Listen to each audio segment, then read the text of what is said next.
Bismillahirrahmanirrahim. Assalamualaikum warahmatullahi wabarakatuh. Waalaikumsalam warahmatullahi wabarakatuh.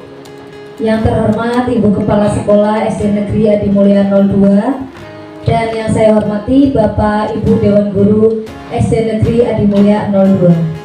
Pertama-tama marilah kita panjatkan puji syukur atas kehadirat Allah Subhanahu wa taala sehingga pada siang hari ini kita dapat melaksanakan kegiatan diseminasi budaya positif dengan keadaan yang sehat walafiat.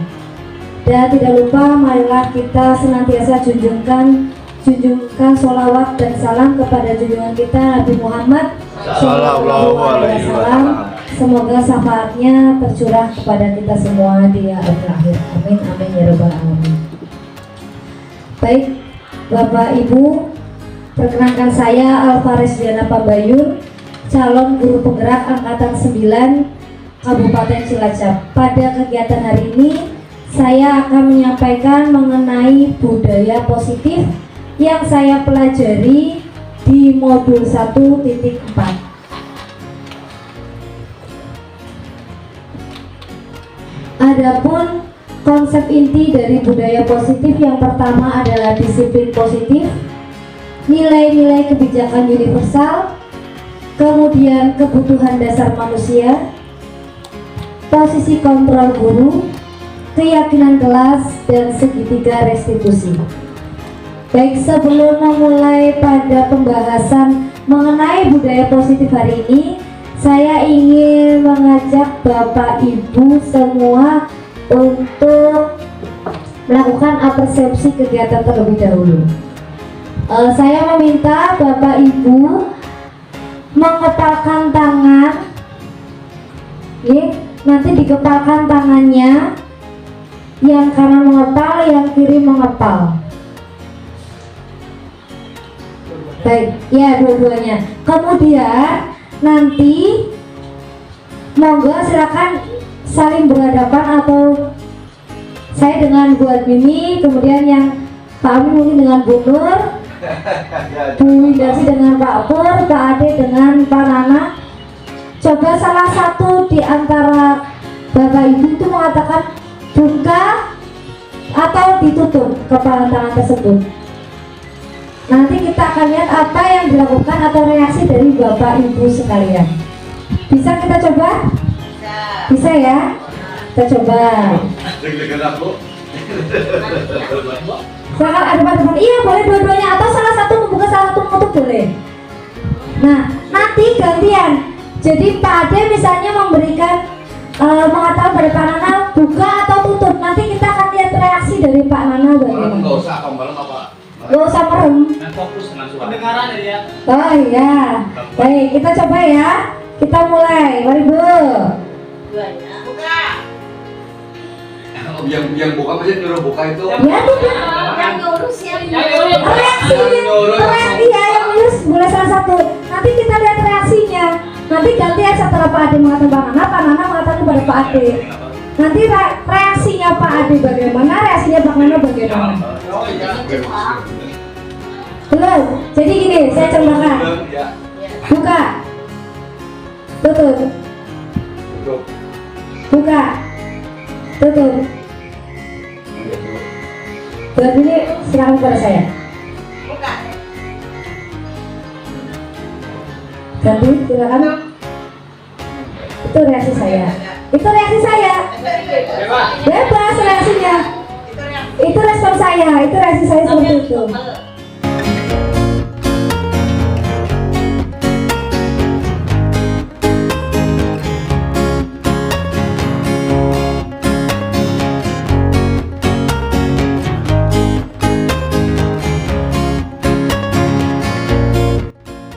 Ya, Bapak Ibu, yang tadi Bapak Ibu lakukan ada dua reaksi ya. Ada dua reaksi dari instruksi yang Bapak Ibu berikan. Ya kan, ada aksinya, ada reaksinya. Reaksinya berbeda. Ada yang tetap menutup tangannya, ada juga yang membuka tangannya. Nah, ini berkaitan dengan kontrol. Nah, Bapak Ibu, selama ini Jadi berkaitan dengan kontrol diri. Buka tutup tangannya tadi kita lihat itu berkaitan dengan kontrol diri. Kontrol diri pada diri kita sendiri. Nah, selama ini sering terjadi miskonsepsi mengenai teori kontrol pada diri guru. Yang pertama, guru itu memiliki keinginan untuk mengontrol muridnya. Jadi menginginkan bahwa muridnya itu harus mengikuti apa yang dikehendaki oleh gurunya. Kemudian yang kedua, bahwa semua penguatan positif efektif dan bermanfaat. Penguatan positif itu berupa bujukan. Contoh, misalnya Bu Windarsi tidak mau menulis di kelas. Misalnya ada siswanya di kelas, siswa di kelasnya Bu Windarsi tidak mau menulis. Nah, Bu Windarsi membujuknya dengan kata positif, ya ditulis ya, nanti kalau ditulis Bu Guru beri nilai yang bagus sekali ya, kamu kan anak pintar dan lain-lain, berupa penguatan positif. Jadi kita menganggap bahwa penguatan positif itu adalah suatu hal yang efektif dan bermanfaat. Ini sebenarnya kegiatan penguatan positif itu adalah kita masih mengontrol murid. Itu masih dalam lingkup pengontrolan murid. Jadi guru itu masih mengontrol murid. Kemudian bahwa kritik dan membuat orang merasa bersalah dapat menguatkan karakter. Nah, ini misalnya siswa kita mengerjakan PR tapi salah semua misalnya, atau yang betul hanya satu. Loh, kok ini salah semua?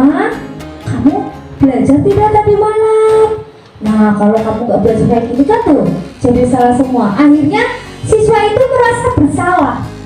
Dia memiliki rasa bersalah. Mungkin pemikiran kita ingin membuat bahwa siswa itu kalau kayak bapak merasa bersalah akan berubah perilaku. Tapi kegiatan ini juga masih dalam lingkup mengontrol. Jadi masih menginginkan guru itu sebagai pengontrol muridnya. Terus yang keempat, orang dewasa memiliki hak untuk memaksa. Nah, ini yang sering terjadi. Gak boleh, gak bisa kayak gitu.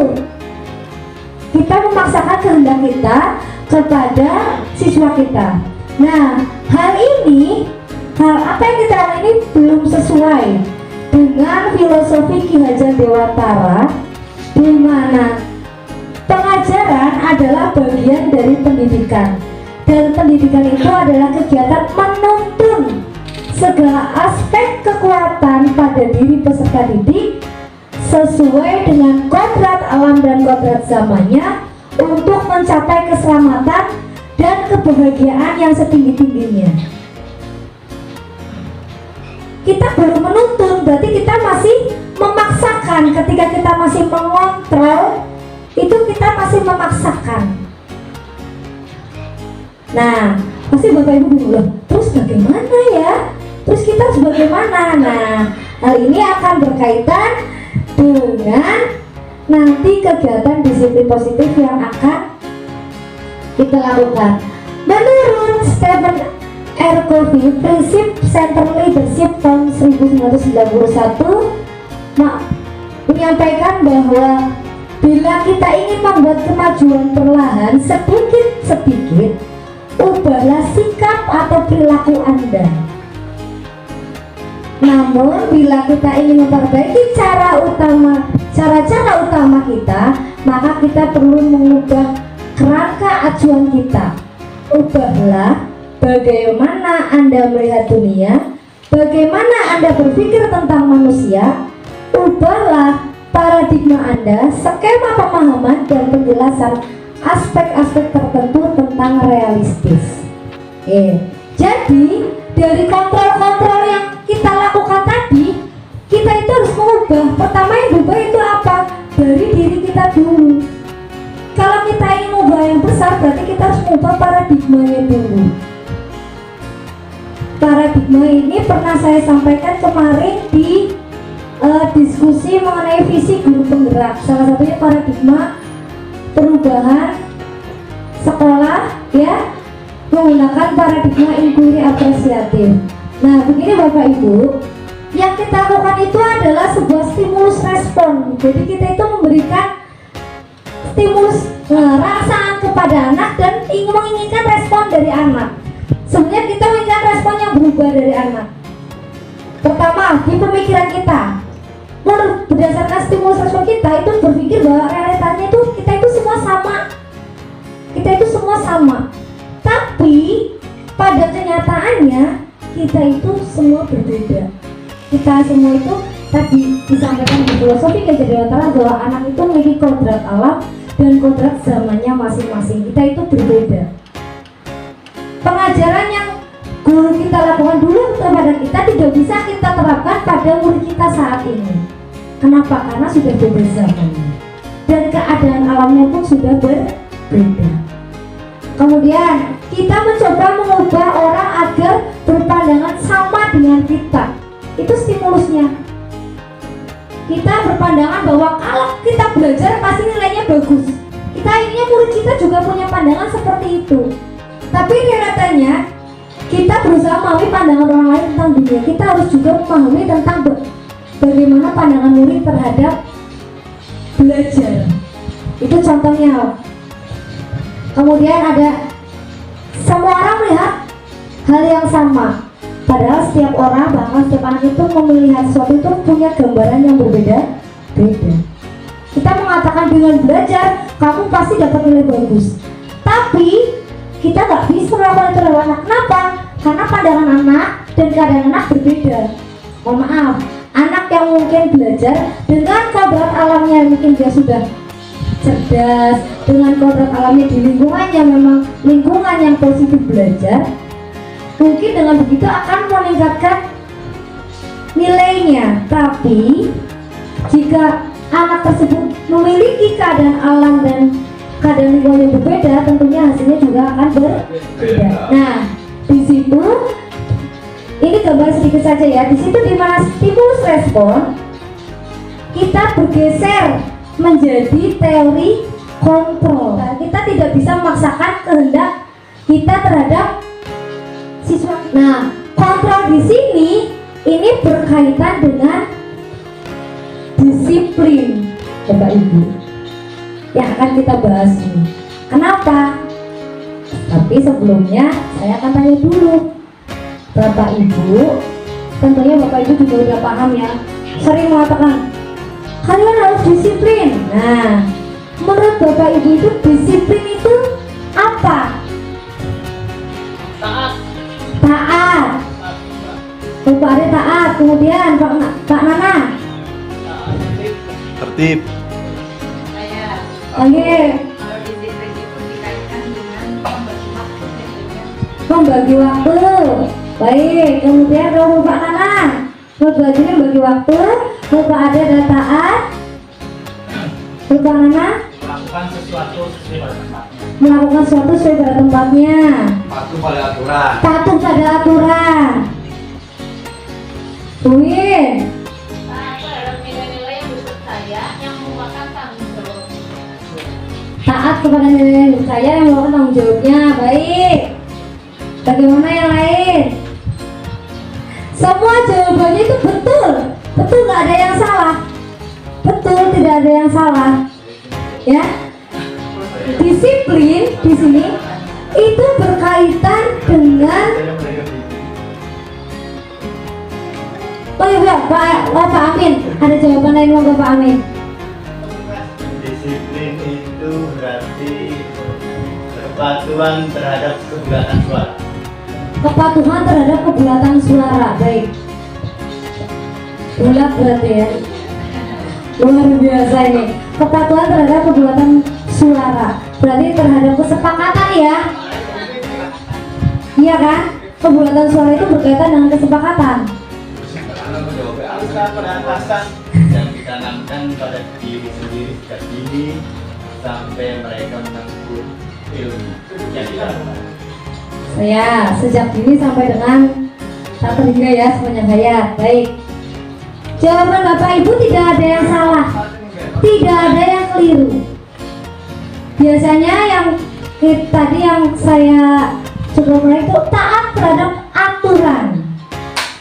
Ya, mematuhi aturan itu dikatakan disiplin kalau kita mematuhi aturan. Baik.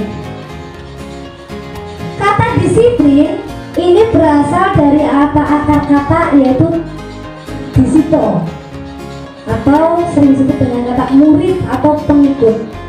Untuk menjadi seorang murid atau pengikut, seorang harus paham betul alasan mengapa mereka mengikuti suatu aliran atau ajaran tertentu, sehingga motivasi yang terbangun adalah motivasi intrinsik, bukan ekstrinsik.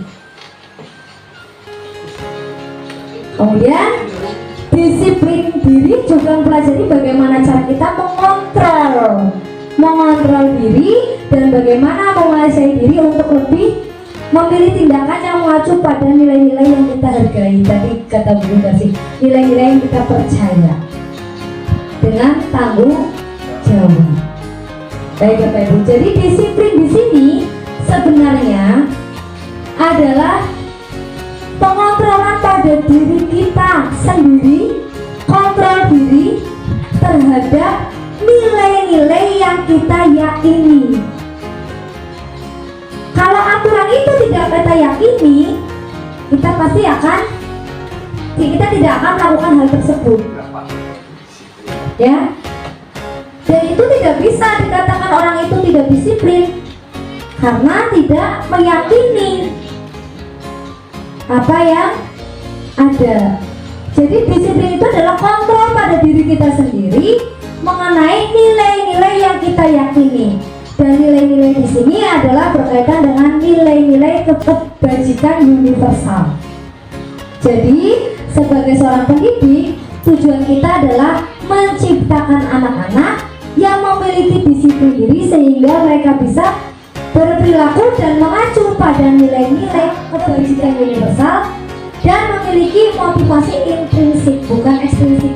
Jadi dari dalam dirinya sendiri, dia itu melakukan hal tersebut berdasarkan kontrol dirinya sendiri karena dia percaya, dia yakin dengan nilai-nilai yang kita terapkan. Contoh, berpakaian hari Senin harus memakai topi dasi, kaos kaki putih, itu aturan. Ketika anak tidak memakai kaos kaki putih, kemudian kita menganggap bahwa hal itu tidak disiplin. Sebenarnya bukan dia tidak disiplin, tapi anak tersebut belum meyakini bahwa memakai kaos kaki putih itu termasuk dalam suatu hal yang rapi, misalnya melakukan suatu hal yang disiplin, melakukan suatu hal yang dia yakini bahwa kalau pakai kaos kaki putih itu akan menjadi siswa yang baik. Jadi belum ada keyakinan dalam dirinya.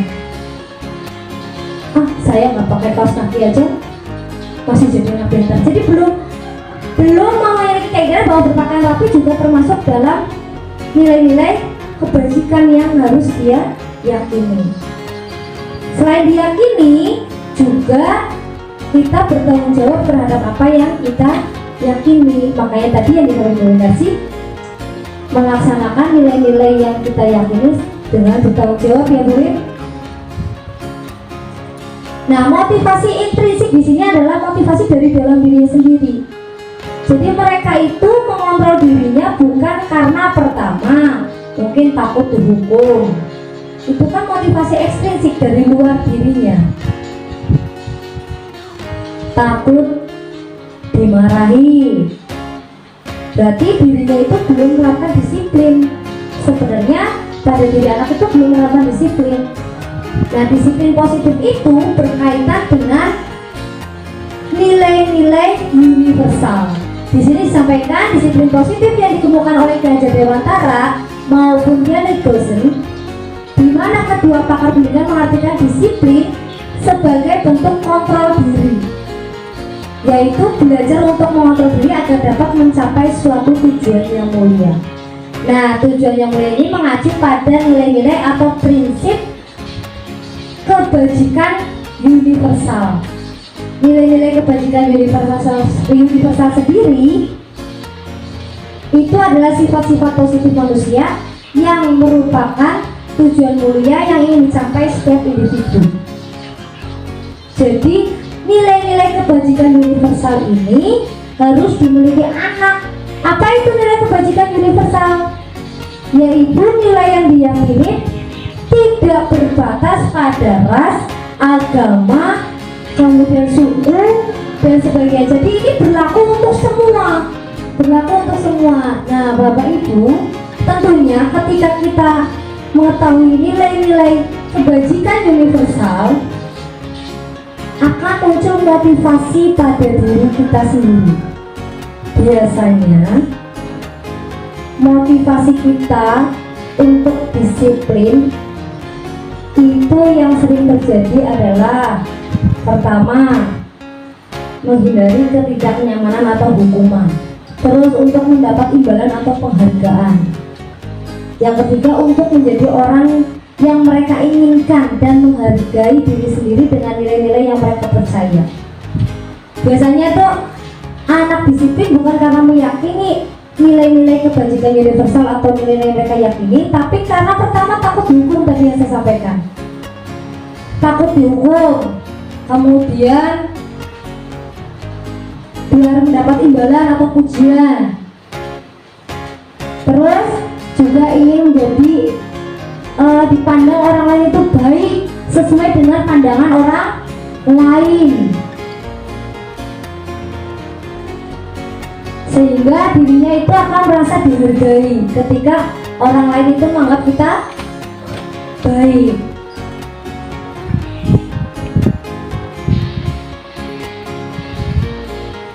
Nah, Bapak Ibu, hal tersebut berkaitan dengan teori hukuman, konsekuensi, dan restitusi.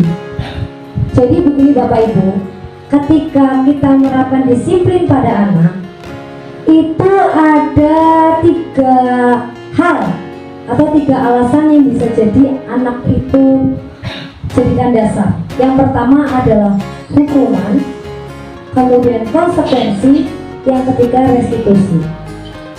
Apa itu hukuman? Hukuman itu bersifat tidak terencana atau tiba-tiba. Biasanya ketika anak tidak mengerjakan PR, guru itu memberikan hukuman kepada anak. Dan nanti kamu ngepel kelas, nyapu kelas, dan atau kamu berdiri di depan. Itu biasanya hukuman.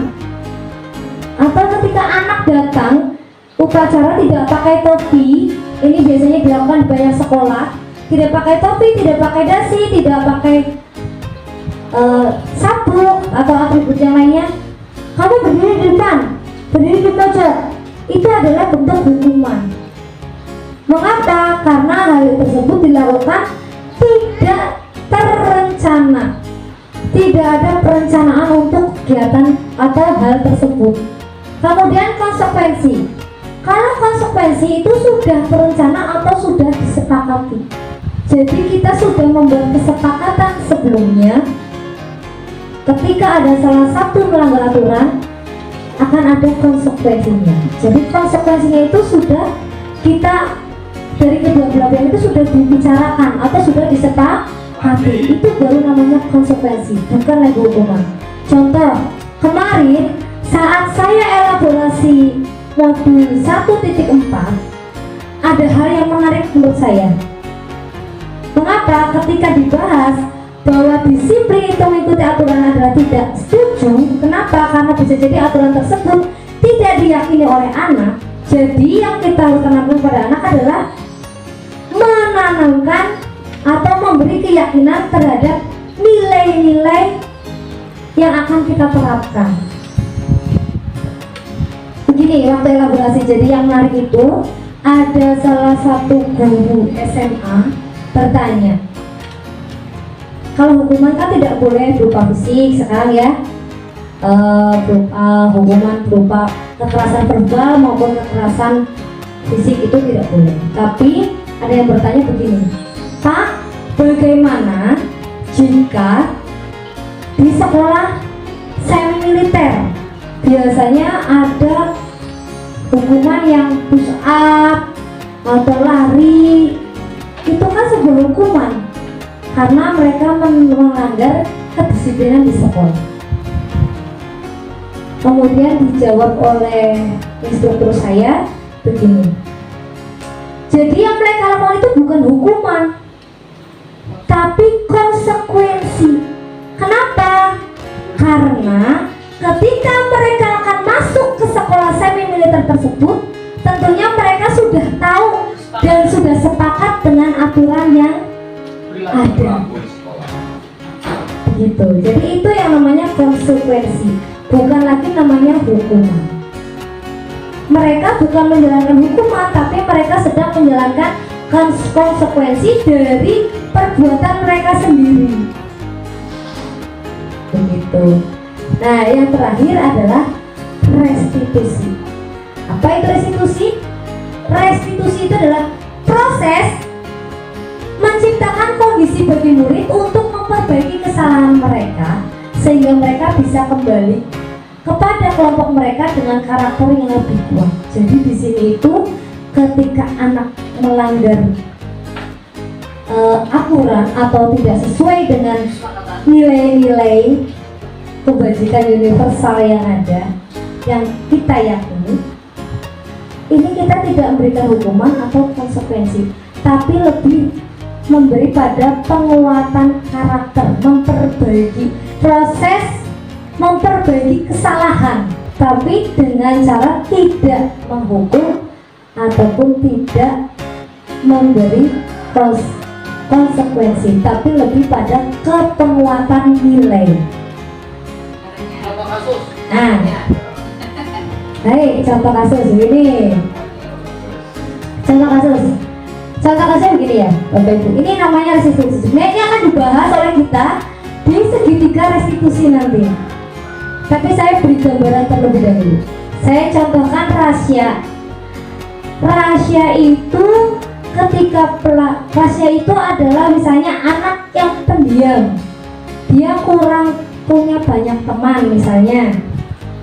Nah, di suatu hari rahasia itu mendengar teman-temannya membuat, kalau pada sekarang itu challenge.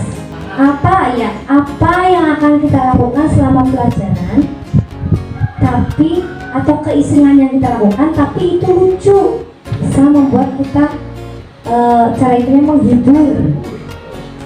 Karena rahasia ini ingin temannya memperhatikannya, ya, temannya memperhatikannya, akhirnya rahasia memutuskan, gimana kalau nanti aku pelajaran, aku bolak-balik aja ke WC kalau Pak Guru masuk. Dan ternyata benar, saat pelajaran rahasia itu ketika Pak Guru masuk, rahasia izin ke belakang, padahal tidak ngapa-ngapain, nanti masuk lagi, selang berapa jam keluar lagi, izin lagi. Nah, teman-teman ini tentunya akan memperhatikan rahasia,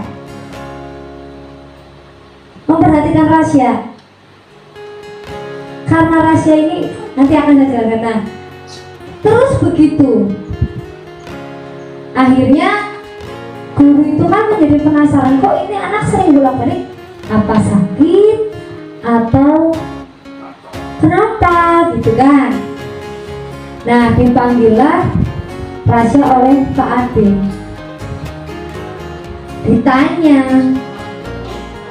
tentunya ditanya dengan bahasa anak-anak yang dimana bahasa kita itu tidak boleh menuduh atau langsung menghakimi.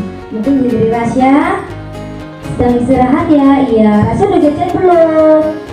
Sudah. Ini saya gambarkan saya jadi rahasia dan guru nih. Sudah Pak Guru, hari ini rahasia sudah sarapan belum? Sudah. Sarapan sama apa? Nasi goreng. Oh, hari ini sarapannya nasi goreng. Jajannya apa rahasia? Aku jajan cireng Pak Guru. Oh, hari ini rahasia sarapannya nasi goreng, jajannya terus cireng ya? Iya Pak Guru. Anak pasti kan dengan polosnya akan menjawab, oh mungkin itu ya yang membuat rahasia itu bolak-balik ke kamar mandi ya hari ini. Nah, ketika anak ditanya, dikonfirmasi seperti itu untuk meyakinkan dirinya sendiri, ya jangan enggak. Loh, terus kenapa rasa khawatir terus? Apa rasa sakit perut? Dia akan jawab, sebenarnya Pak Guru. Oh, kalau sebenarnya berarti rasa mau ya minum obat supaya nanti gak sakit perut. Ketika anak itu kita kita yakinkan lagi, dia akan menjawab dengan anak itu punya naluri untuk berkata jujur. Akhirnya menjawab, enggak Pak Guru, saya melakukan itu karena ini diperhatikan teman. Karena selama ini saya tidak pernah diperhatikan teman, mungkin temannya kurang banyak dan lain-lain, kurang berinteraksi dengan teman. Anak akan menjawab alasannya. Nah, di sini kita tidak langsung menghukum. Oh yaudah kalau gitu kamu nanti di luar. Bukan seperti itu. Justru hal seperti itu, jika anak itu menerima bahwa anak tersebut tidak salah, ya, dia akan menerima dengan hati yang lapang. Tapi jika nilai yang dia yakini bahwa apa yang dilakukan adalah untuk mendapatkan yang dia butuhkan, tentunya dia akan merasa tertekan atau bahkan tersinggung atau bahkan dendam kepada bapak ibu gurunya. Nah, dari sini kita akan tanya dulu, kira-kira menurut Rasya, kita tanyakan dulu hal yang dia yakini dulu. Dengan kegiatan yang Rasya lakukan ini benar atau salah, atau penting atau tidak, bermanfaat atau tidak. Jadi kita tanyakan dulu nilai yang anak tersebut yakini dulu. Ya, setelah itu baru kita mengarahkan anak tersebut menuju perbaikan nilai. Bisa jadi anak yang diyakini nilai yang diyakini anak itu keliru. Maka tugas kita sebagai guru adalah menuntun. Tadi kata Kak Jadiwantara, menuntun kembali anak, menuntun kembali keyakinan anak ke arah yang lebih baik. Gitu, sehingga ketika tentunya di sini kita juga selain anak dapat menemukan solusinya sendiri, kita juga bisa berikan gambaran solusi dari masalah yang sedang anak tersebut hadapi. Ini yang restitusi. Gambaran lengkapnya nanti akan ada di segitiga restitusi. Saya lanjutkan. Nah, hal-hal yang diyakini anak atau nilai-nilai yang diyakini anak ini berkaitan dengan keyakinan kelas. Bapak Ibu, sudah pernahkah Bapak Ibu membuat keyakinan kelas di kelas masing-masing? Belum. Selama ini kita hanya menempel aturan sekolah ya, aturan sekolah di kelas. Padahal mungkin aturan yang kita buat itu ada yang belum sesuai dengan apa yang anak yakini. Jadi keyakinan kelas itu berkaitan dengan nilai-nilai keselamatan atau kesehatan. Inilah yang kita sebut sebagai suatu keyakinan, yaitu nilai-nilai kebajikan universal yang disepakati secara tersirat dan tersurat, lepas dari latar belakang suku, negara, bahasa maupun agama. Jadi tidak memandang siapapun, tidak berpihak pada siapapun. Nilai ini berlaku untuk semua. Ini nanti berkaitan dengan keyakinan kelas. Kenapa? Akan adanya disiplin positif dari pertama yaitu kontrol diri, keyakinan nilai kebajikan universal, kemudian adanya keyakinan kelas. Jadi keyakinan kelas itu kesepakatan yang dibuat oleh guru dan siswa bersama-sama berdasarkan nilai-nilai yang mereka yakini bersama, sehingga kalau mereka yakin, mereka akan melaksanakan nilai-nilai tersebut yang biasanya dengan bahasa Melayu itu aturan tersebut. Bapak Ibu sudah pernah belum membuat seperti itu? Kalau saya sudah pernah di kelas 1 membuat kesepakatan kelas dan keyakinan kelas. Kalau kesepakatan kelas itu saya lebih condong saya lakukan setiap hari. Jadi setiap hari itu kesepakatan berubah-ubah sesuai dengan kondisi di kelas. Kesepakatan. Jadi kesepakatan itu adalah kegiatan atau hal positif yang akan kita lakukan selama sehari itu. Kalau keyakinan kelas ini berlaku untuk jangka panjang. Gitu. Kalau kesepakatan kelas itu saya sering sebelum pembelajaran, setelah berdoa, hafalan suratan pendek, saya membuat kesepakatan kelas sebelum belajar. Kenapa? Ketika sudah ada kesepakatan, tentunya anak-anak sudah paham apa yang boleh dan tidak boleh mereka lakukan. Kemudian keyakinan kelas ini lebih condong nanti pada nilai-nilai kebajikan universal yang harus mereka taati selama mereka di sekolah, tidak hanya di kelas. Untuk membentuk keyakinan sekolah atau keyakinan kelas, yang pertama kita ada hal-hal yang perlu kita lakukan, yaitu keyakinan kelas bersifat abstrak daripada peraturan yang lebih rinci dan konkret. Kemudian keyakinan kelas berupa pernyataan-pernyataan universal. Pernyataan keyakinan kelas senantiasa dibuat dalam bentuk positif. Kemudian keyakinan kelas hendaknya tidak terlalu banyak sehingga mudah diingat dan dipahami oleh semua warga kelas. Keyakinan kelas sebaiknya sesuatu yang dapat diterapkan di lingkungan tersebut, menyesuaikan keadaan kelas masing-masing. Makanya keyakinan dan kesepakatan kelas setiap kelas itu berbeda-beda, tidak sama. Kemudian semua warga kelas hendaknya ikut berkontribusi dalam pembuatan keyakinan kelas lewat kegiatan curah pendapat. Kemudian kita bersedia meninjau kembali keyakinan kelas dari waktu ke waktu. Jadi Bapak Ibu, untuk membentuk suatu keyakinan kelas ada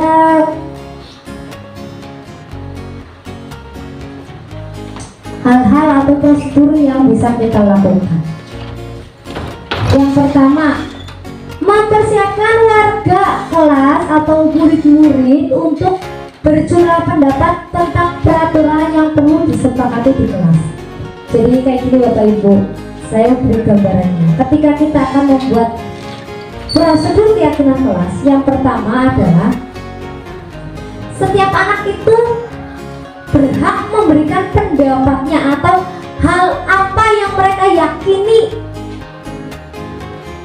di kelas ini. Misalnya untuk kelas kita, hal yang mereka yakini itu apa? Misalnya jangan berisik dan lain-lain. Itu setiap anak pasti punya pemikiran yang berbeda-beda.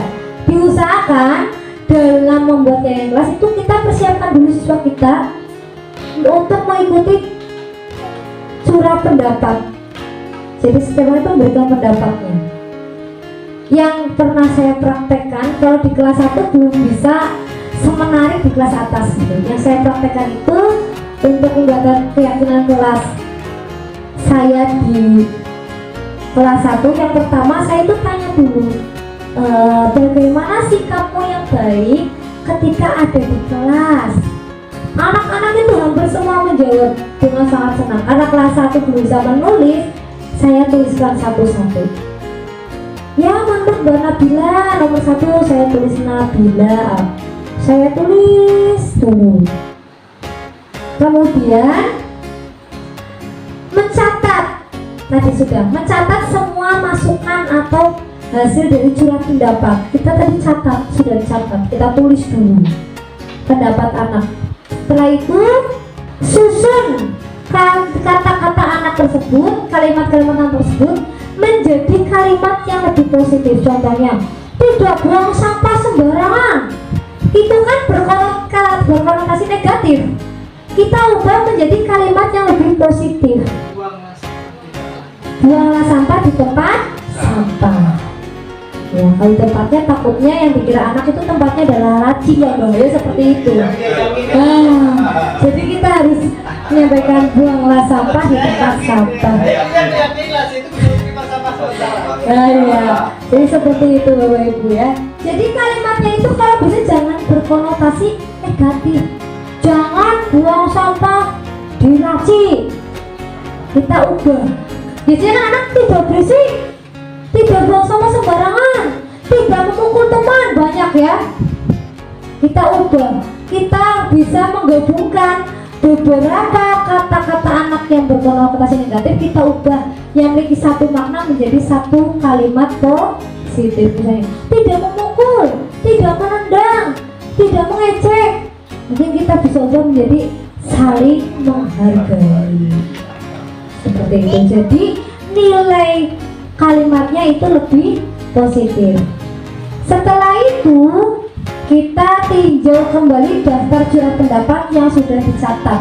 Ya, kita lihat kembali daftar surat pendapat yang sudah kita catat.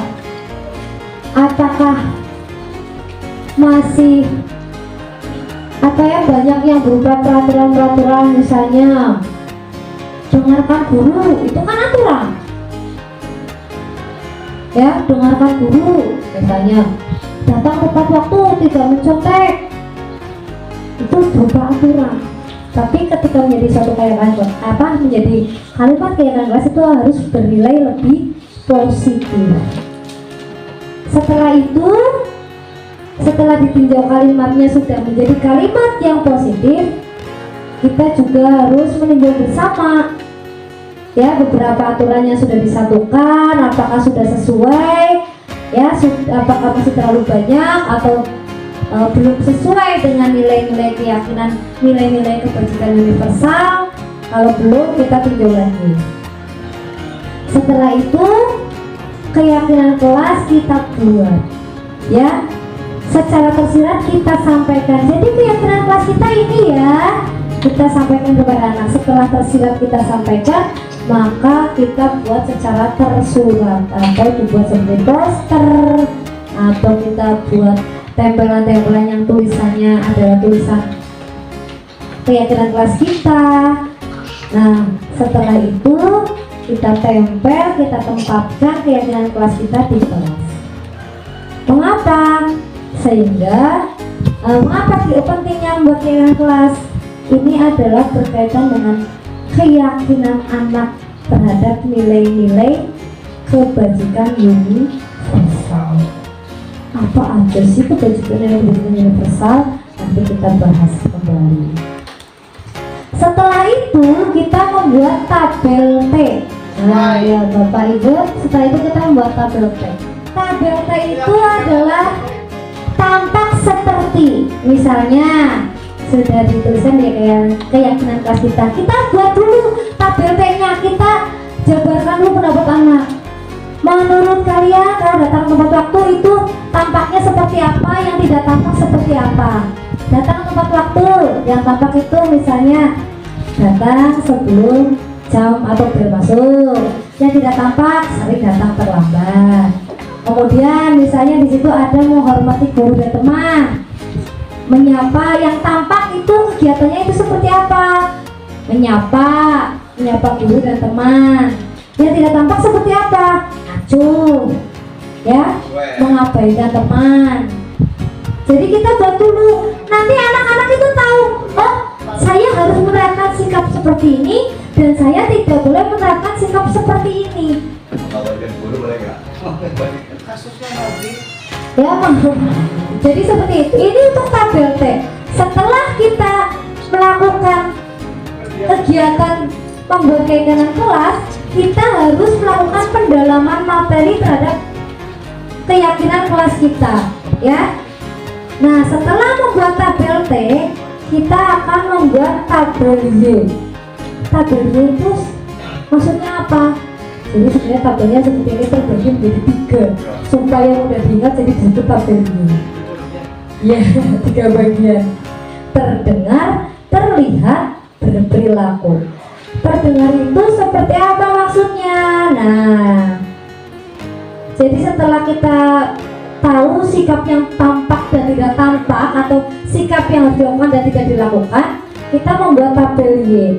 Contoh kata-kata yang baik diterapkan untuk menggambarkan keyakinan kelas kita. Misalnya saat orang sedang berbicara, ada menghargai orang lain, misalnya saat orang berbicara, maka kita ucapkan, ketika akan mencela kita ucapkan maaf.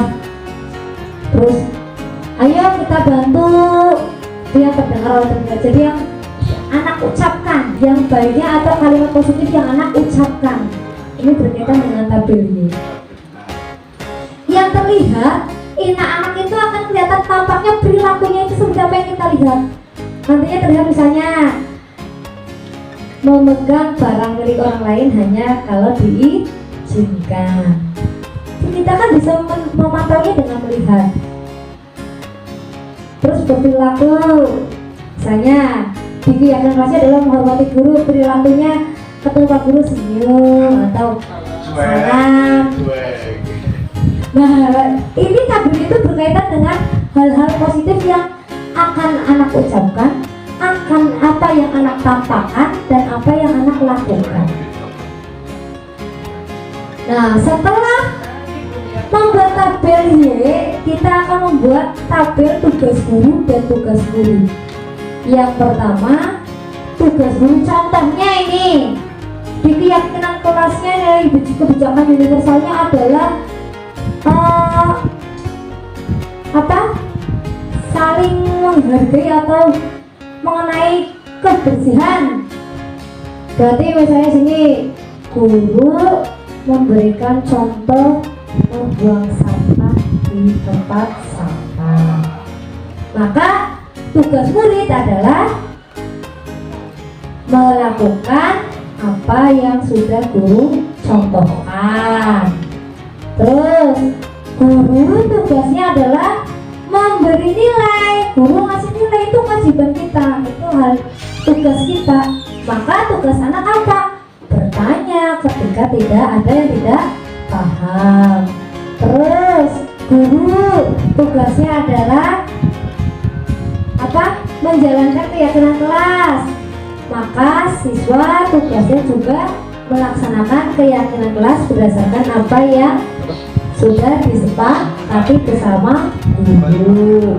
Terus guru peduli terhadap semua murid, itu terus guru. Muridnya memperhatikan guru saat mengajar, misalnya seperti itu. Jadi hal-hal yang positif yang dilakukan guru dan murid. Kemudian ada tugas yang merupakan bukan tugas guru.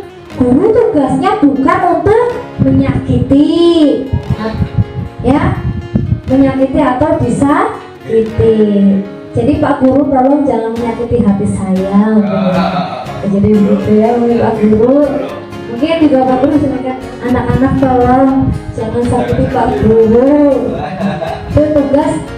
Kemudian murid tugasnya bukan untuk menyakiti atau disakiti.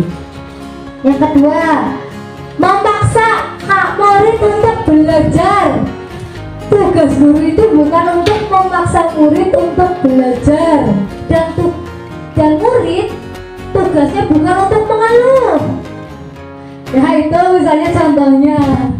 Jadi guru nggak bisa memaksakan, kamu harus belajar loh, harus wajib. Tidak bisa, itu memaksa. Itu bukan tugasnya guru.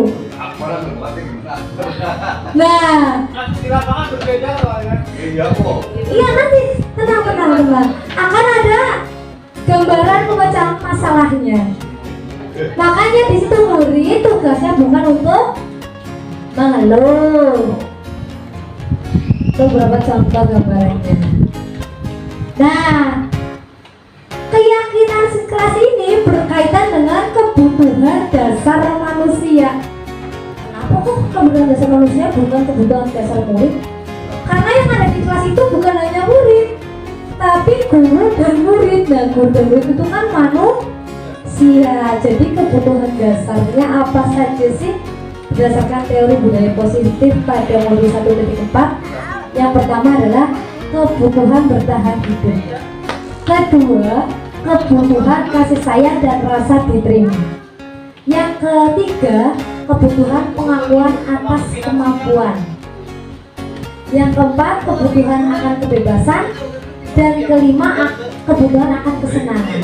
Bisa jadi murid kita bermasalah di kelas karena ada salah satu kebutuhan mereka yang tidak terpenuhi.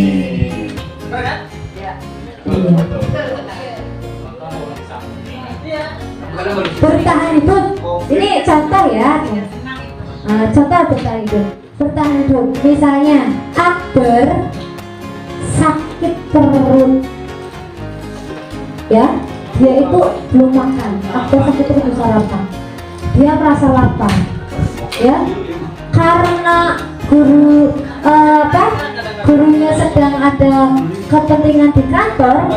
Akbar tanpa izin lari pergi begitu saja, lari ke warung, ya.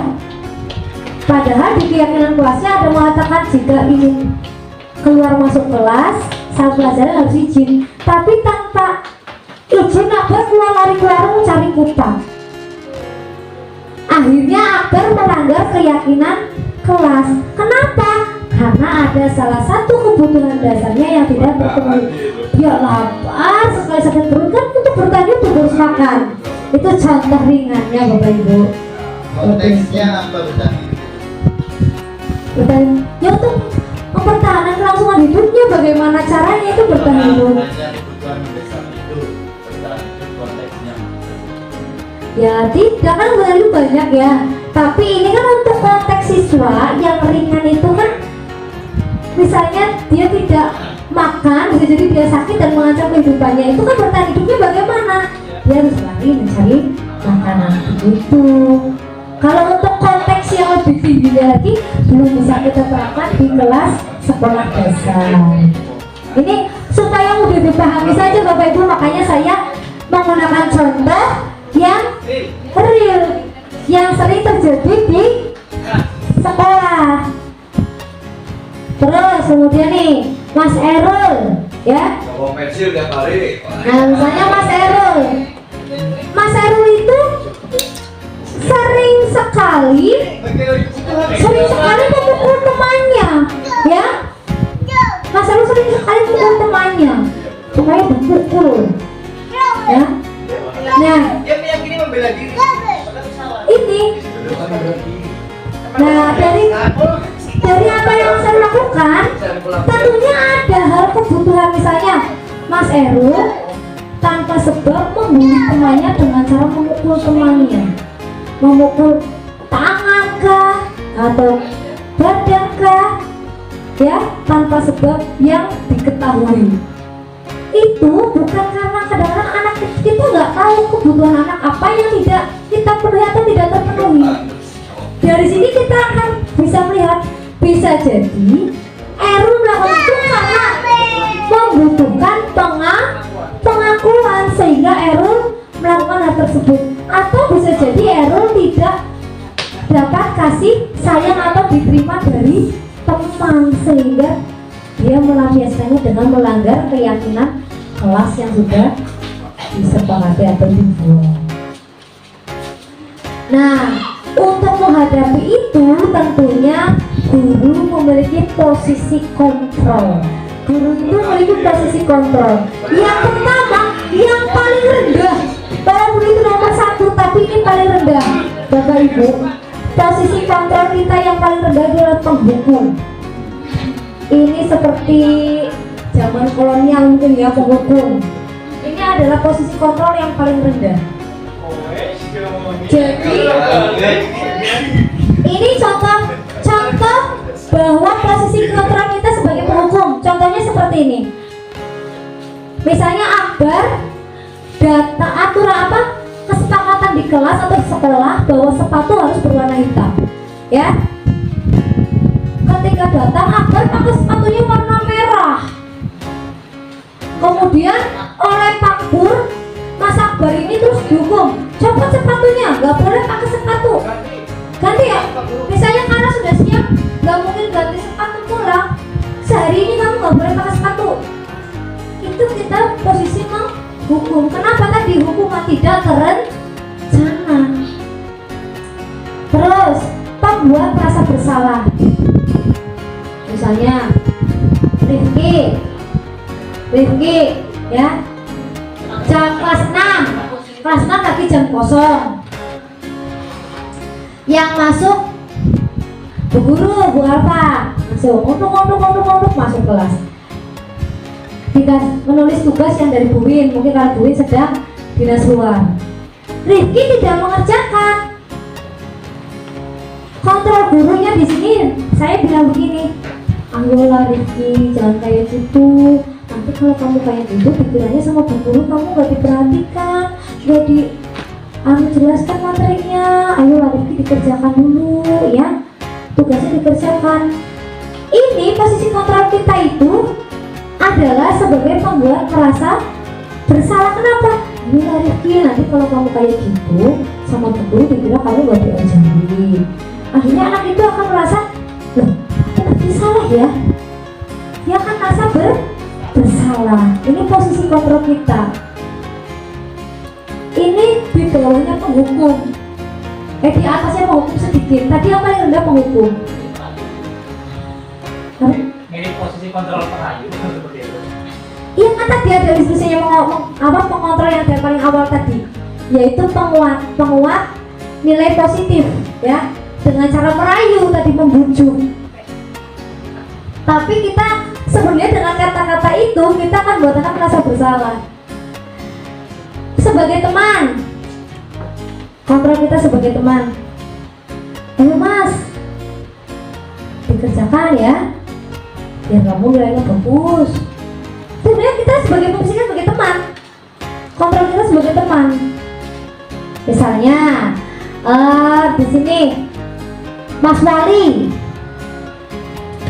Wali tidak datang, rambutnya digaris-garis misalnya. Wah, potongannya digaris-garis. Bisa jalan jangkrik kan, jalan kasir ya. Nah, kan tentunya tidak sesuai dengan keyakinan kita menjaga kerapihan diri. Itu tentunya akan mengganggu kerapihan hal tersebut. Sebagai teman, gurunya itu mengontrol, Wali, potongan rambutmu kok begitu? Potong rambut di mana? Gitu kan? Langsung, bisa potong rambutnya yang rapi lah, jangan yang kayak gitu. Kan kita seperti jadi teman. Sikap kita itu seperti menjadi teman. Ini sikap kontrol kita sebagai teman. Itu masih di atasnya membuat rasa bersalah. Kemudian pemantau. Misalnya Nabil datang, ya dikumpulkan PR-nya. Pak, saya belum mengerjakan PR. Yaudah, dikerjakan ya.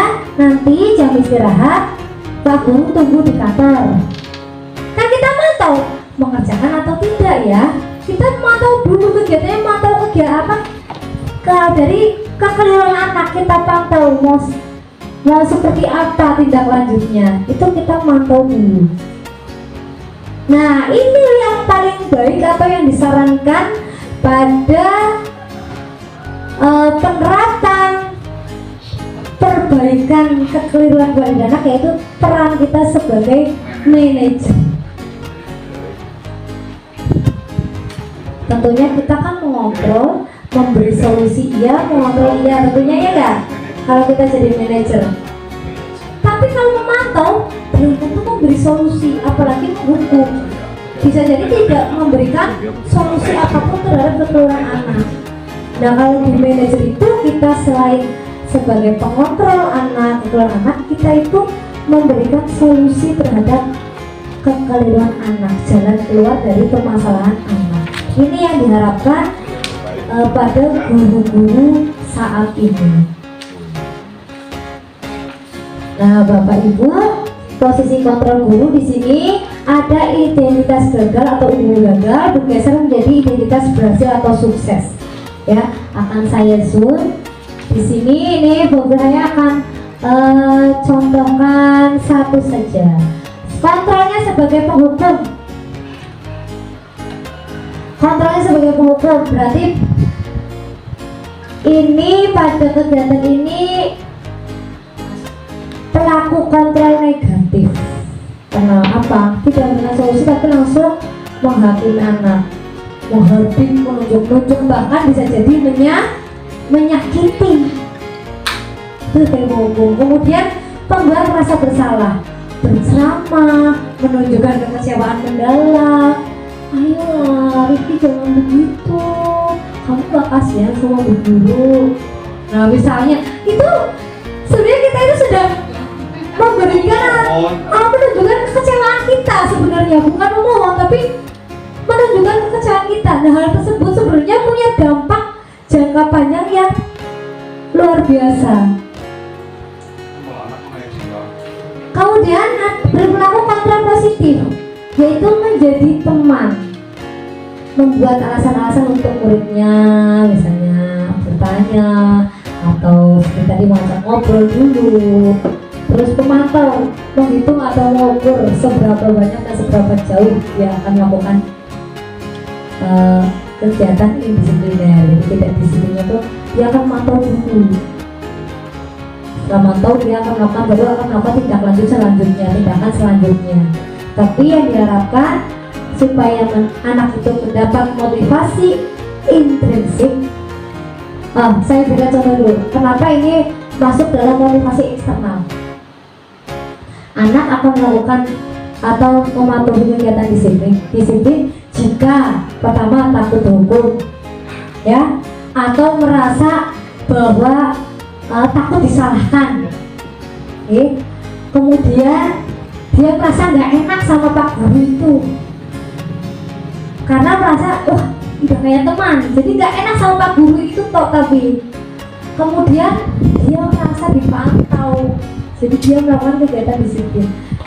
Jadi bukan karena dari dalam diri sendiri.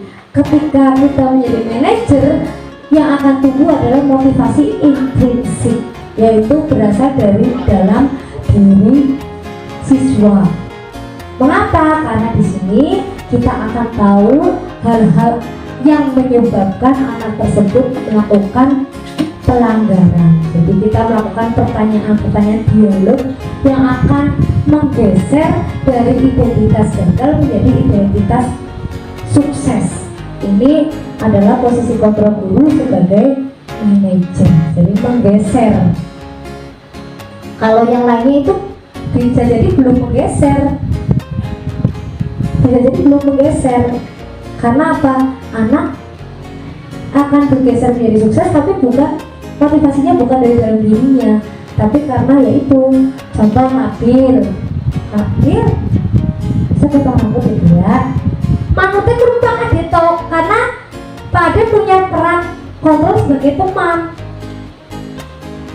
Ke guru yang lain belum tentu, tapi supaya dia disiplin tanpa harus dipantau, tanpa harus ada Pak Guru yang dia harus sebagai teman, tanpa harus merasa akan dihukum atau merasa bersalah, itu harus ada motivasi dari dalam diri dengan cara guru berperan sebagai manajer.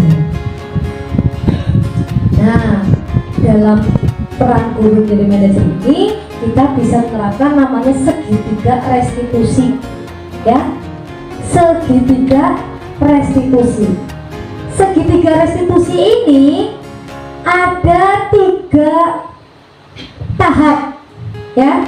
3 tahapan. Yang pertama menstabilkan identitas, kemudian validasi tindakan yang salah, dan menanyakan keyakinan. Menstabilkan identitas itu kita semua akan melakukan hal yang terbaik yang bisa kita lakukan. Kemudian semua perilaku memiliki alasan, itu validasi tindakan yang salah. Dan yang ketiga menanyakan keyakinan, kita semua memiliki motivasi internal dari dalam diri. Nah, yang sudah saya terapkan Bapak Ibu, kemarin saya membuat kasus. Jadi yang sederhana itu di keyakinan, saya membuat keyakinan kelas dulu dengan kelas 6 kemarin, tapi belum saya video, baru segitiga restitusinya. Saya membuat keyakinan kelas dengan kelas 6 itu bahwa salah satunya adalah meminta izin apabila hendak memegang atau memakai barang milik orang lain. Nah, masalahnya di sini yang kemudian terjadi di kelas 6 adalah salah satu siswa di kelas tersebut ada yang mengambil barang milik temannya, tip X, padahal tip X itu sedang akan digunakan tapi diambil dengan cara merebut saut tanpa izin. Ini adalah salah satu pelanggaran keyakinan kelas dan saya selesaikan dengan segitiga restitusi. Ya, yang pertama yang saya lakukan adalah menstabilkan identitas. Jadi saya tanyakan dulu, tadi kamu berantem ya dengan teman? Iya, kenapa? Ketika saya kesel Bu Guru. Kenapa kamu kesel? Tip saya diambil, padahal saya mau pakai, gak izin lagi. Wajar, mungkin dia punya rasa sudah mau barang milik sendiri, mau dipakai sendiri kok diambil orang, jadi merasa kesal. Terus apa yang kamu lakukan? Saya marah-marah Bu Guru, bahkan sampai gebrak meja. Tentunya itu sudah melewati batas, melanggar keyakinan kelas. Pertama ada beberapa keyakinan kelas yang dilanggar, yaitu menghargai teman, kemudian meminta izin pinjam barang teman. Nah, di sini teori kontrolnya kita semua akan melakukan hal yang terbaik yang bisa kita lakukan. Jadi saat itu mungkin anak tersebut adalah merasa itu adalah hal yang terbaik. Kita stabilkan dulu. Jadi saya di situ terus menanyakan, oh iya ya, wajar kalau kamu marah karena barang milikmu diambil orang lain. Tapi di sini kamu sampai mengubah meja ya? Iya. Oh iya. Nah, Bu Guru saya sampaikan juga. Tapi di sini Bu Guru tetap menghargai apa yang kamu lakukan, karena kamu tidak melewati batas apa yang kamu lakukan saat ini, tidak sampai memukul temanmu ataupun melakukan tindakan kekerasan fisik lainnya. Saya menyampaikan seperti itu. Setelah itu, saya untuk memvalidasi tindakan yang salah, saya menanyakan, kira-kira apa yang kamu lakukan ini benar atau salah? Dengan marah-marah kepada kamu, kemudian sampai mengebrak meja. Saya tanyakan dulu validasi tindakan yang salah, dia merasa salah atau tidak, gitu. Nah, anak tersebut mengatakan, iya Bu Guru, saya salah. Itu yang dijawab oleh anak tersebut, Bu. Jadi saya melakukan tahapan validasi tindakan yang salah. Setelah itu saya tanyakan lagi, kira kamu masih ingat gak keyakinan kelas yang dulu kita buat? Masih Bu Guru. Nah, kira-kira keyakinan kelas apa yang sudah kamu langgar?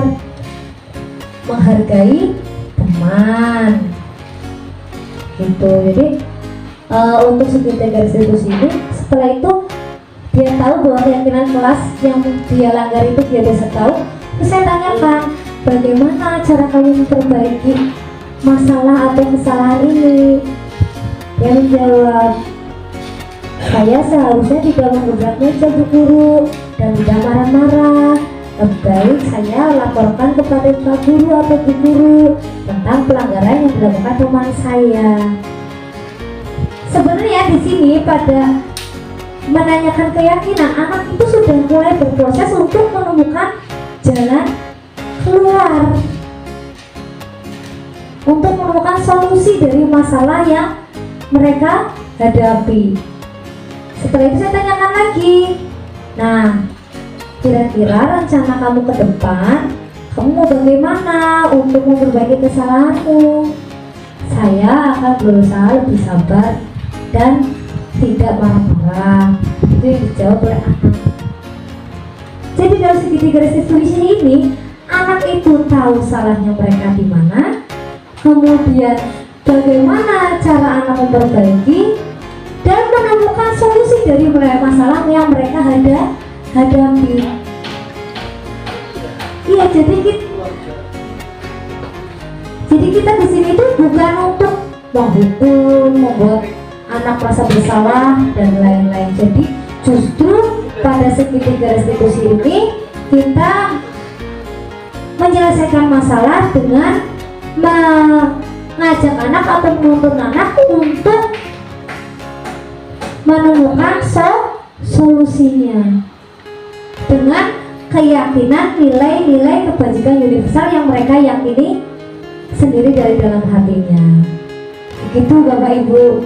Sebenarnya materi ini masih sangat banyak dan begitu menarik jika Bapak Ibu kita pelajari bersama. Kurang rasanya waktu 1 jam atau 2 jam, karena materi ini berkaitan dengan kegiatan kita di sekolah. Betul. Terus ada tambahan Bapak Ibu berkaitan dengan hukuman. Nah Bapak Ibu, penghargaan juga bisa menjadi hukuman, dihukum oleh penghargaan. Kita semua, bahkan saya sendiri pernah melakukan hal ini. Anak, kamu pintar sini, yang bisa jawab. Bu guru kasih permen. Nah, sini, hari ini kalau kamu soleh, bu guru berikan es krim. Atau, nah pinter, kamu hari ini pintar nih, bu guru kasih.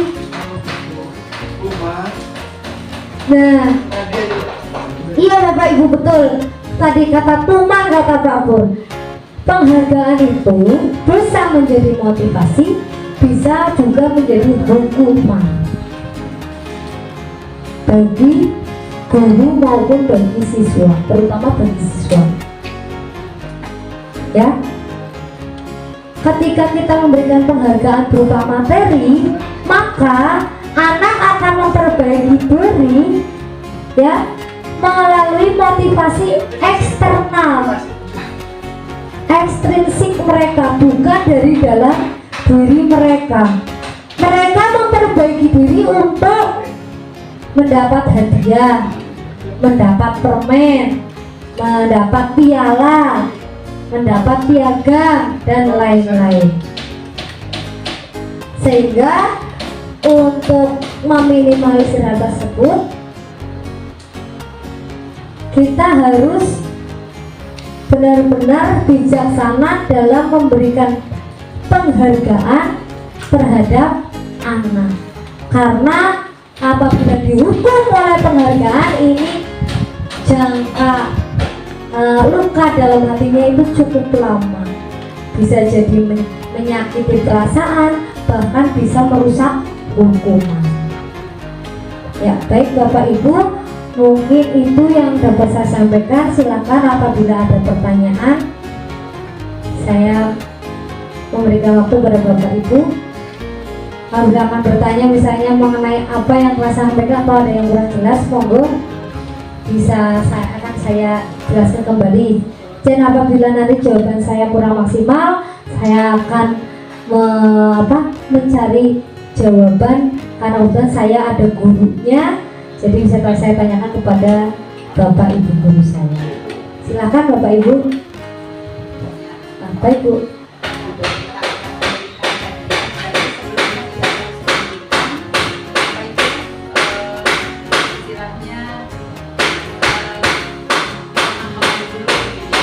Iya, betul. Jadi kita boleh memberikan hadiah kepada anak, tapi sebelumnya kita harus memberikan pemahaman kepada anak terlebih dahulu.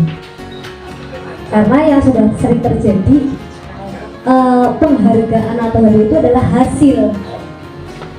Sebenarnya yang diharapkan oleh Bapak Ibu guru di sini memberi hadiah adalah sebagai bentuk motivasi.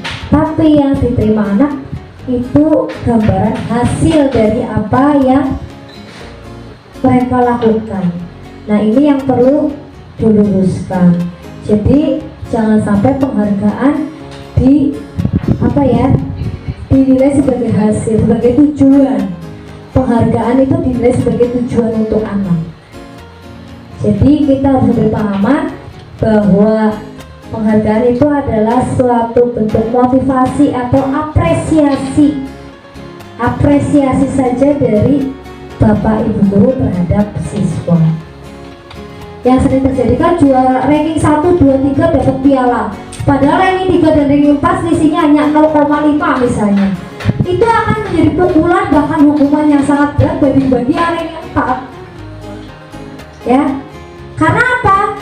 Karena itu anak itu berpikir bahwa hadiah itu bukan apresiasi tapi hasil dari pekerjaan mereka, padahal penghargaan itu adalah sebentuk apresiasi kita terhadap apa yang sudah anak-anak lakukan, proses anak-anak. Begitu Bapak Ibu. Mungkin ada pertanyaan yang lain? Sudah cukup Bapak Ibu? Oke, cukup. Kalau sudah cukup, saya ucapkan terima kasih. Demikian yang dapat saya sampaikan mengenai budaya positif di sekolah.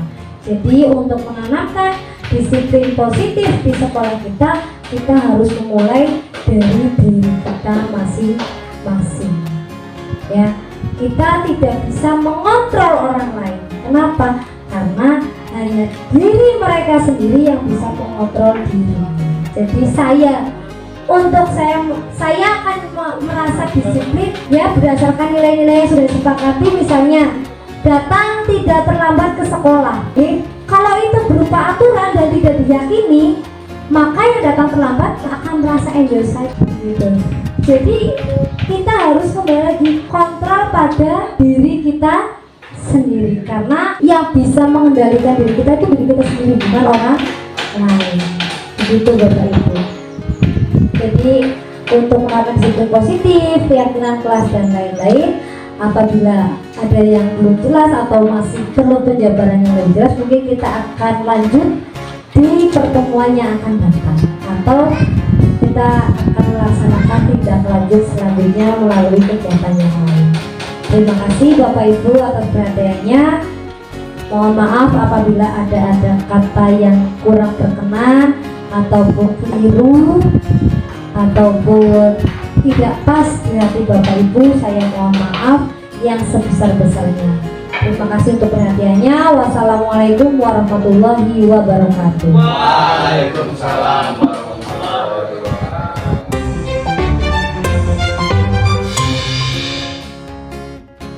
Assalamualaikum warahmatullahi wabarakatuh.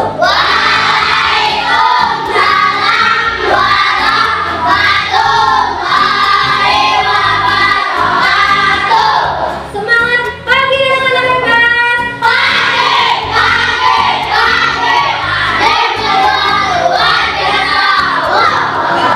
Bagaimana keadaan teman-teman hari ini? Alhamdulillah. Nah, teman-teman, sebelum kita memulai pembelajaran hari ini, Bu Guru ini kita membuat keyakinan kelas kita yang baru. Tahun kemarin kalian sudah membuat keyakinan kelas saat kalian di kelas 4. Nah, teman-teman tentunya tahu ya, apa sih tujuan dibuatnya keyakinan kelas? Ya, Mas Chandra. Agar kelas tertib. Betul. Ya, Mbak Hoti. Kelas jadi bersih. Tadi yang satu lagi, Mbak Ines. Ayo, betul. Agar belajarnya nyaman, pintar. Agar tertib, agar kelasnya bersih, agar belajarnya nyaman. Nah, apa itu keyakinan kelas? Jadi, teman-teman, keyakinan kelas itu adalah nilai-nilai yang kita yakini bahwa kalau kita melakukan hal tersebut adalah tindakan yang mulia. Nah, sekarang Bu Guru punya stiker. Nanti akan Bu Guru bagikan.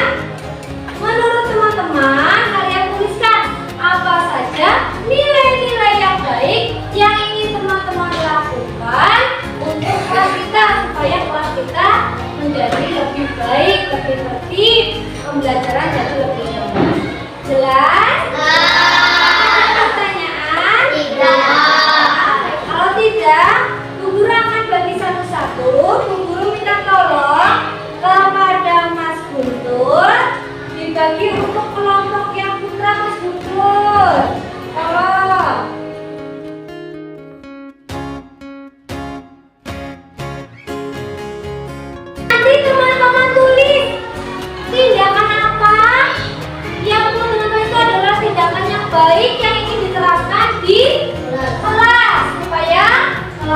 lebih baik dalam segi kerapihan, ketertiban.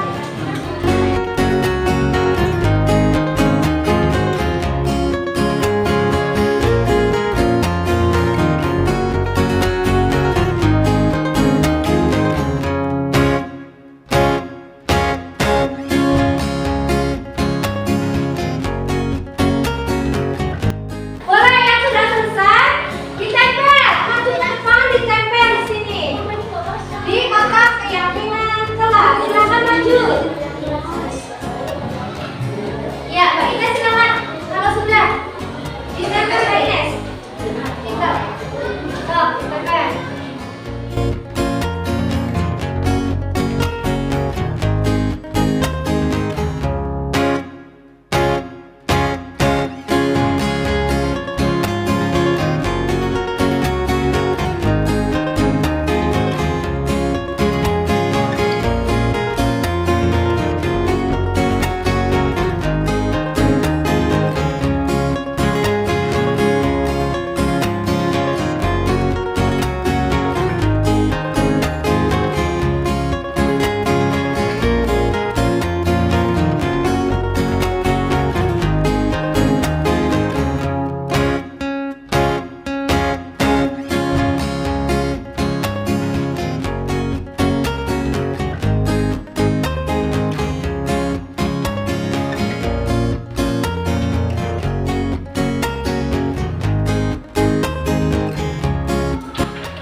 Baik, teman-teman, silakan bacakan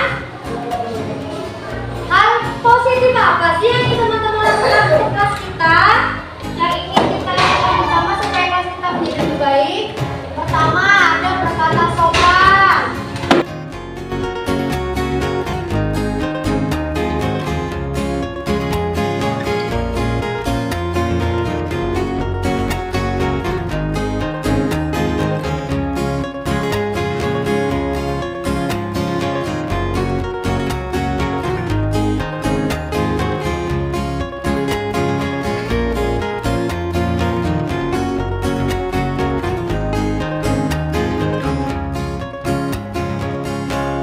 Ya, baik.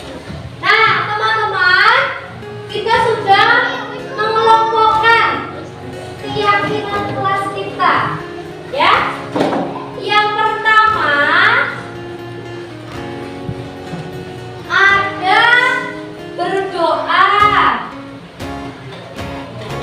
Pintar berdoa sebelum mengerjakan tugas pelajaran.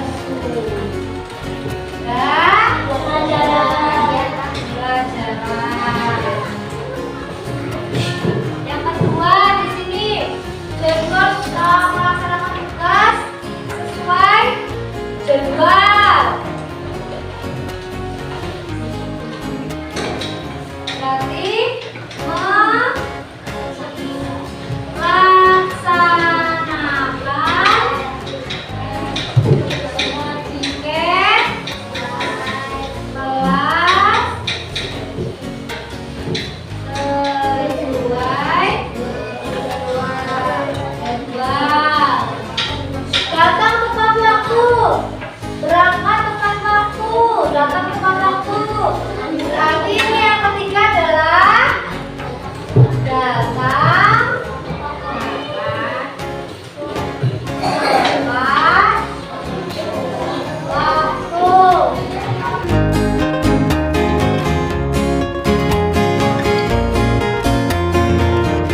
menjadi kalimat positif.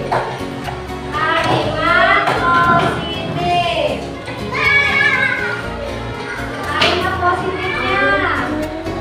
Yang pertama sudah positif belum? Sudah ya? Sudah. Berarti berdoa sebelum dan sesudah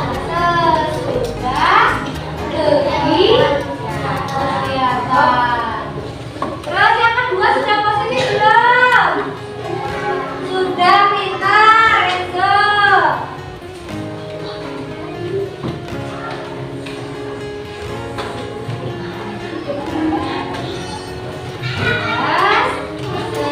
Sesuai dan beban.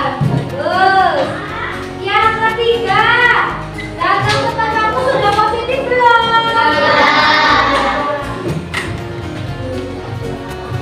Datang,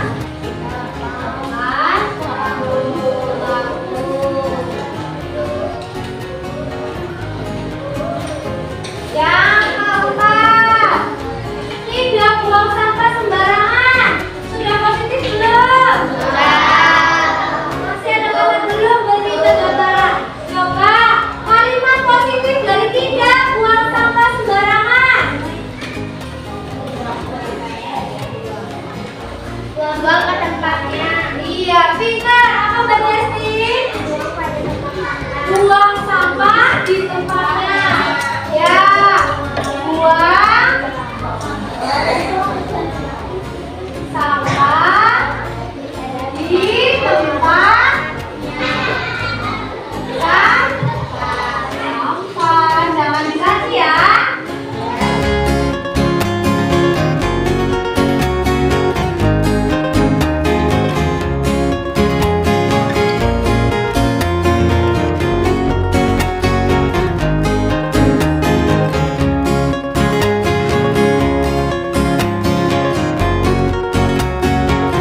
Sudah jadi kalimat positif semua? Sudah. Nah, teman-teman, setelah menjadi kalimat positif ini, Bu Guru minta tolong coba keyakinan kelas kita sudah menjadi kalimat yang positif. Bu Guru minta tolong Mas Guntur dibacakan. Mas Guntur, maju tolong. Dari nomor 1 sampai 3. Ya. Baca yang keras, yang keras.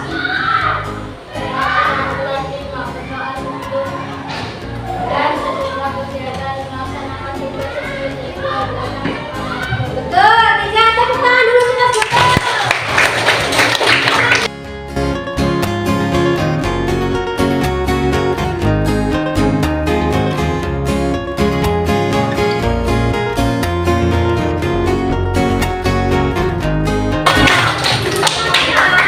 Inilah keyakinan kelas kita yang baru ini. Berapa poin? 9. Nah, sudah dulu. Sekarang kita akan Guru minta tolong sekretaris kelasnya siapa ya? Mbak Ines, tolong ditulis ya keyakinan kelas kita, ditulis dulu di buku catatan. Tulis keyakinan kelas kita yang ada di dalam ini. Nah,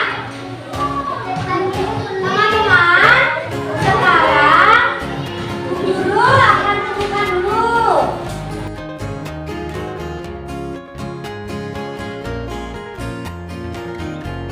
Sekarang Guru akan menuliskan nilai kebajikan apa sih yang kita lakukan berdasarkan keyakinan kelas kita. Nilai kebajikan apa yang kita lakukan saat kita melakukan keyakinan kelas kita. Nah, yang pertama, berdoa sebelum dan sesudah kegiatan. Berarti nilai kebajikannya adalah ya bertakwa atau keagamaan. Atau religius, pintar.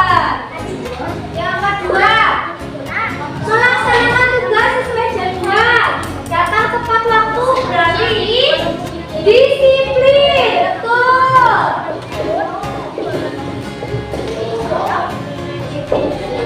Buang sampah di tempat sampah. Berarti menjaga kebersihan. Pintar.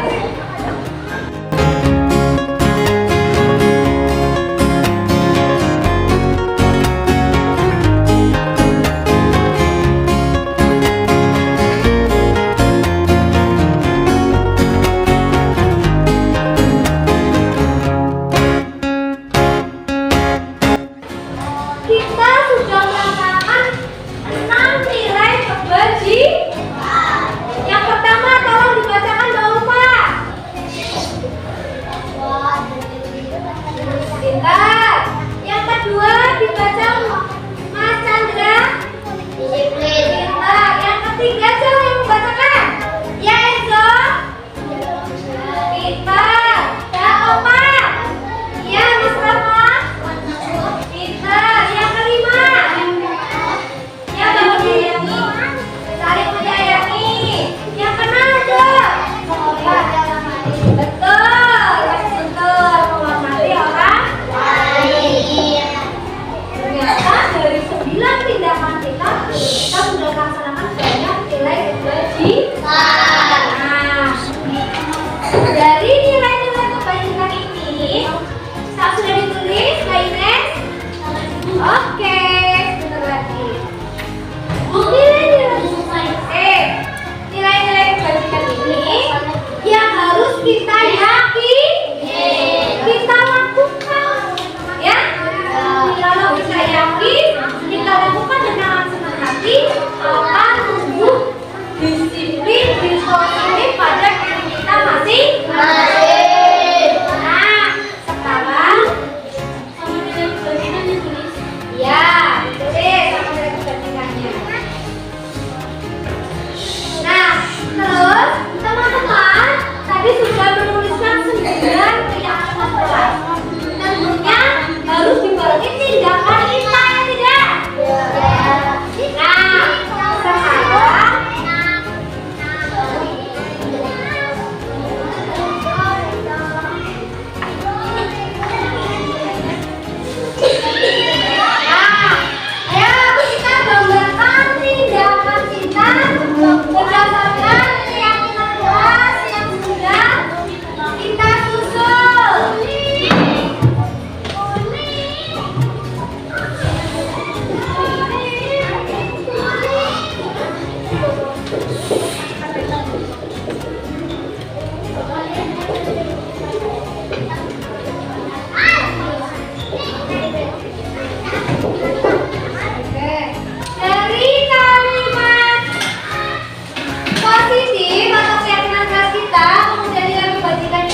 sudah tahu peran kita sudah tahu keyakinan kita sudah tahu